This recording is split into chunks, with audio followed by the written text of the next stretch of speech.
আমাকে হোটেলে নিয়ে যাওনি। মানে এটা কি আবাসিক হোটেলে?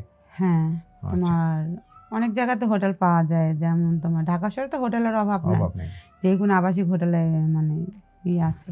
পরে একদিন সারা রাতের জন্য আমার নিয়ে যায়, পরে আমি তার সাথে চলে গেলাম।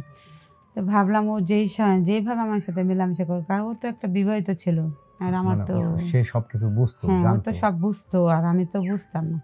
ধীরে ধীরে ধীরে ও যখন আমার কাপড় খুলতো, তখন আমি বুঝতাম যে উনি আমার সাথে কী করতে চায়। আর এখনকার মেয়েরা তো সব কিছু বুঝে, ফেসবুক চালায়, তোমার হোয়াটসঅ্যাপ চালায়, ইমো চালায়, আর মোবাইলে তো অনেক কিছু তো দেখা যায়।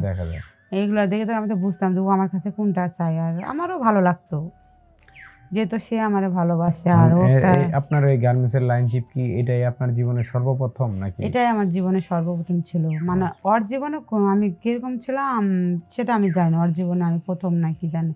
তো ও বিবাহিত ছিল এটা আমি জানতাম, কিন্তু আমার জীবনে সর্বপ্রথম ও একটা পুরুষ ছিল। কিন্তু আস্তে আস্তে আমার সব কিছু কাপড় চোপড় খোলে, মানে শারীরিক সম্পর্ক চাহিদা যখন ও মেটায়, কিন্তু আমার সেই রকম ভালো লাগছিল যে আমি এটা ভুলে গেছিলাম যে ও একটা বিবাহিত, মানে আমার মনেই ছিল না। পরে আমরা সারা রাত ছিলাম ওই জায়গায়, 3-4 বার মানে শারীরিক সম্পর্ক চাহিদা মেটালাম, সকালবেলা চলে আসলাম। পরে মাঝে মাঝে আমার মানে রাতে একা ঘুমাতে গেলে মানে কোনো রকম ভালো লাগে না, মানে কাছে পারলে হ্যাঁ। আর আগে একা ছিলাম, মানে এগুলো কোনো ধান্দাই ছিল না, তখন তো আমি বুঝতামই না। আর যখন তার সাথে সারাটা রাত কাটালাম, মেলামেশা করলাম, তখন মনে হয় আরেকটু যদি থাকতে পারতাম, মানে আরও যে কত আমি শান্তি পেতাম। যখন প্রতি বৃহস্পতিবারে যখন আমরা ছুটি হয়ে যায়, শুক্রবার তো বন্ধ, আমরা দুজনে হোটেলে চলে যেতাম। আসসালামু আলাইকুম, আমার নাম রিনা। তো আমার বাড়ি টাঙ্গাইল মধুপুরে বাড়ি। তো আমি অনেক দিন ধরে গার্মেন্টসে জব করতাম। তো ওখানে চাকরি করতে করতে তোমার গার্মেন্টসের তোমার সুপারভাইজার, তারপর মনে করো লাইন চিফ, এদের সাথে একটু মানে ভালোভাবে কথা বললে, মানে ভালো ব্যবহার করলে, তোমার অনেক সময় ছুটি চাইলে ছুটি পাওয়া যায়।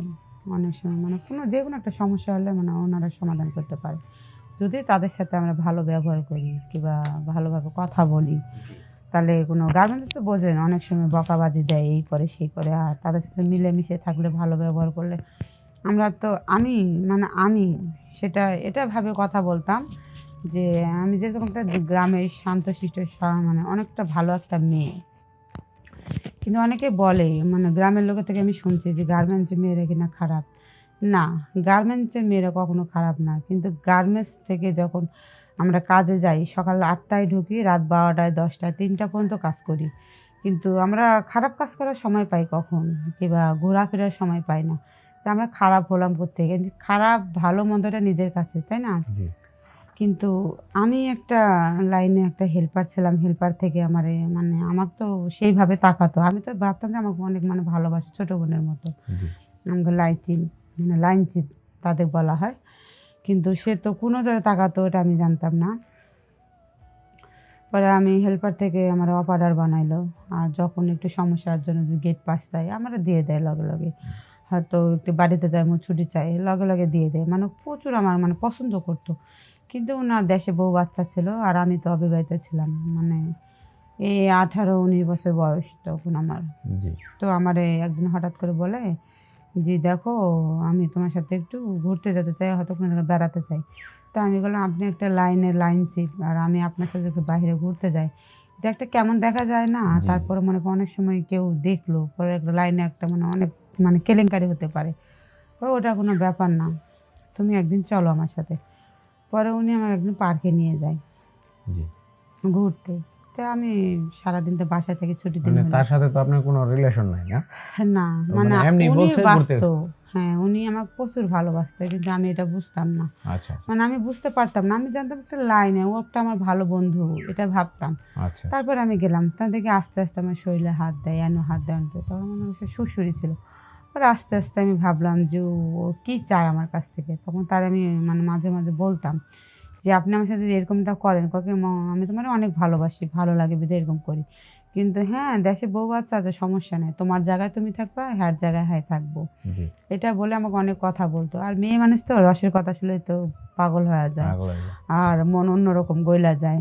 এটা মনে আমি তার সাথে সম্পর্ক রাখলাম ভালোভাবে, এইভাবে করতে করতে 6-7 মাস হয়ে যায়। পরে একদিন হঠাৎ করে আমাকে হোটেলে নিয়ে যাওনি। মানে এটা কি আবাসিক হোটেলে? হ্যাঁ, তোমার অনেক জায়গাতে হোটেল পাওয়া যায়, যেমন তোমার ঢাকা শহরে তো হোটেলের অভাব নাই, অভাব নেই। যে কোনো আবাসিক হোটেলে মানে ইয়ে আছে। পরে একদিন সারা রাতের জন্য আমার নিয়ে যায়, পরে আমি তার সাথে চলে গেলাম। তো ভাবলাম ও যেইভাবে আমার সাথে মেলামেশা করে, কারণ ও তো একটা বিবাহিত ছিল, আর আমার মানে তো সে সবকিছু বুঝতো, হ্যাঁ ও জানতো। তো সব বুঝতো আর আমি তো বুঝতাম না। ধীরে ধীরে ধীরে ও যখন আমার কাপড় খুলতো তখন আমি বুঝতাম যে উনি আমার সাথে কী করতে চায়। আর এখনকার মেয়েরা তো সব কিছু বোঝে, কম বেশি বুঝে। ফেসবুক চালায়, তোমার হোয়াটসঅ্যাপ চালায়, ইমো চালায়, আর মোবাইলে তো অনেক কিছু তো দেখা যায়। দেখা যায়। এইগুলো দেখে তো আমি তো বুঝতাম যে ও আমার কাছে কোনটা চাই, আর আমারও ভালো লাগতো যেহেতু সে আমারে ভালোবাসে। আর মানে ওটা আপনার এই গার্মেন্টসের লাইনশিপ কি এটাই আপনার জীবনের সর্বপ্রথম নাকি? এটাই আমার জীবনে সর্বপ্রথম ছিল। মানে আচ্ছা। ওর জীবনে আমি কিরকম ছিলাম সেটা আমি জানি না, ওর জীবনে আমি প্রথম নাকি জানি। তো ও বিবাহিতা ছিল এটা আমি জানতাম, কিন্তু আমার জীবনে সর্বপ্রথম ও একটা পুরুষ ছিল। আচ্ছা। কিন্তু আস্তে আস্তে আমার সব কিছু কাপড় চোপড় খুলে মানে শারীরিক সম্পর্ক চাহিদা যখন ও মেটায়, কিন্তু আমার সেই রকম ভালো লাগছিল যে আমি এটা ভুলে গেছিলাম যে ও একটা বিবাহিত, মানে আমার মনেই ছিল না। ও আচ্ছা। পরে আমরা সারা রাত ছিলাম ওই জায়গায়, 3-4 বার মানে শারীরিক সম্পর্ক চাহিদা মেটালাম, সকালবেলা চলে আসলাম। পরে মাঝে মাঝে আমার মানে রাতে একা ঘুমাতে গেলে মানে কোনো রকম ভালো লাগে না, মানে মানে ওর সেই কাছে কথাটা পারলে মনে হ্যাঁ। হয়ে যায় আর কি। আর আগে একা ছিলাম মানে এগুলো কোনো ধান্দাই ছিল না, তখন তো আমি বুঝতামই না। জি। আর যখন তার সাথে সারাটা রাত কাটালাম, মেলামেশা করলাম, তখন মনে হয় আরেকটু যদি থাকতে পারতাম, ভালো মানে লাগতো। আরও যে কত আমি শান্তি পেতাম। যখন প্রতি বৃহস্পতিবারে যখন আমরা ছুটি হয়ে যায়, শুক্রবার তো বন্ধ, আমরা দুজনে হোটেলে চলে যেতাম, এইভাবে অনেক সম্পর্ক করতাম। কিন্তু না, এটা আমার করা ঠিক হয় না, কারণ উনি তো একটা বিবাহিত, আর উনি তো মনে একটা লাইন ছিল, আর আমি একটা সিনিয়র অপারেটর ছিলাম। কিন্তু আমি এটা কীভাবে করতে পারি? হ্যাঁ করতে পারতাম যদি উনি বিবাহিত না হতো, কিংবা আমার বিয়ে হয় না, ওর বিয়ে হয় না, হয়তো আমরা এটা সম্পর্ক করতেছি কিংবা আমরা বিয়ে করব, এটা সিদ্ধান্ত নিতে পারতাম যে জি। ও যে আমার কাছে আসবে। আমি এতই পাগল হয়েছি যে আমি তারে যে বলবো যে না, কারণ তুমি তো আমার বিয়ে কখনো করবে না, কারণ তুমি তো বউ বাচ্চা আছে, আর আমার তো বিয়ে হয় নাই। আমি কিভাবে করতে পারি যে আমি তারে যে বাধা দেবো, কিন্তু এটা আমার মাথার সেন্সে মানে ছিল না, মানে তার আমি কোনো রকম বাধা দিতেই পারি না। পরে পরে আমি এইভাবে তাকে থাকতাম। অনেক কয়বার হোটেলে গেছি, মানে হিসাব ছাড়া কতবার গেছি আমি নিজেই মনে করতে পারবো না। জি, জি। এইভাবে অনেক দিন গেছে, অনেক দিন। কিন্তু আমি এত পাগল হয়েছি ওর উপর, মনে করার মানে আমি কী দিয়ে আপনাদের বোঝাই, কিন্তু এটা আমি বাড়ির থেকেও বলতে পারতেছি না। পরে এই ব্যাপারটা আপনার গার্মেন্টসে কেউ বুঝতে পারে নাই আপনি না, যেখানে চাকরি এটা করতেন? বুঝবে কেমনি? সকালবেলা আমি যাই আমার মতো, আমি হ্যার মতো হেই, কিন্তু আচ্ছা। হ্যাঁ কথাবার্তা বলি আমরা বাড়িতে আসলে, ফোনে বাসায় আসলে আচ্ছা। আমাদের কথাবার্তা হোয়াটসঅ্যাপে ইমোতে হয়, কিন্তু বৃহস্পতিবারের দিন আসলে আমরা হোটেলে চলে যাই আচ্ছা। দুজনেই। ঠিক আছে। কিন্তু ও আমার কখনো বলে না যে ও আমার বিয়ে করবে, আমিও তারা বলি নাই। আচ্ছা। কারণ আমি হ্যাঁ সম্পর্ক রাখছি, শারীরিক সম্পর্ক চাহিদা মিটাচ্ছি, সব কিছু করছি, কিন্তু এটাই তো আমার ভুল ছিল। কিন্তু এটা আমি ভুলে গেছিলাম তার বউ আছে, সংসার আছে, জি, বাচ্চা আছে, জি। সে কখনো বিয়ে করবে না। কিন্তু ও আমার কখনো বিয়ের আশা দেয় নাই, আমিও তারে কিছু বলি নাই।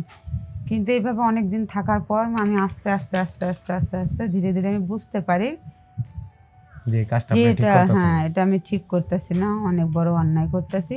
পরে আমি তারে বললাম যে শোনেন, আপনি যা করছেন করছেন, আমি এগুলো থেকে আলাদা থাকতে চাই, যেহেতু আপনি বিবাহিত, আমি চাই না একটা নারী হয়ে নারীর সংসার নষ্ট করতে। যেহেতু আপনার বউ বাচ্চা আছে, যখন আপনি আমার মানে প্রতি পাগল হবেন অথবা বিয়ে করবেন, তখন কিন্তু ওই বউ বাচ্চা দিয়ে উনি খেয়াল রাখবে না, আর তখন এটা আমি আরও পাপ কাজ করতেছি না। জি। তো যা হয়েছে আমাদের মধ্যে এই পর্যন্তই থাক।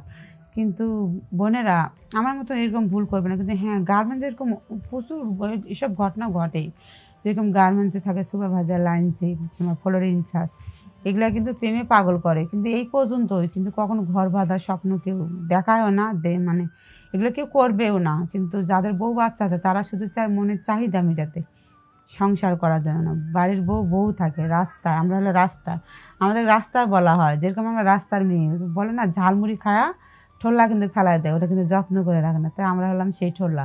কিন্তু আমাদের এটা বোঝার দরকার যে আমি একটা পরপুরুষের সাথে এইভাবে সম্পর্ক করতেছি, সে বিবাহিত কিনা। আর হ্যাঁ যদি অবিবাহিত হয় এটা সম্পর্ক করলে করা যায়, যেরকম ওর বিয়ে হয় না, আমার হয় না, আমি শারীরিক চাহিদা মিটাইতেছি, আমার মনের মানে তৃপ্তি মিটাইতেছি তারে দিয়ে, দিন রাত 24 ঘন্টা সময় কাটাতেছি, ভালো লাগতেছে, আমি মজা পাইতেছি, হ্যাঁ মজা পাইতেছে। কিন্তু সে তোমার বিয়ে করতে পারে, কারণ সে যখন তোমার মায়ের জড়ায় যাব।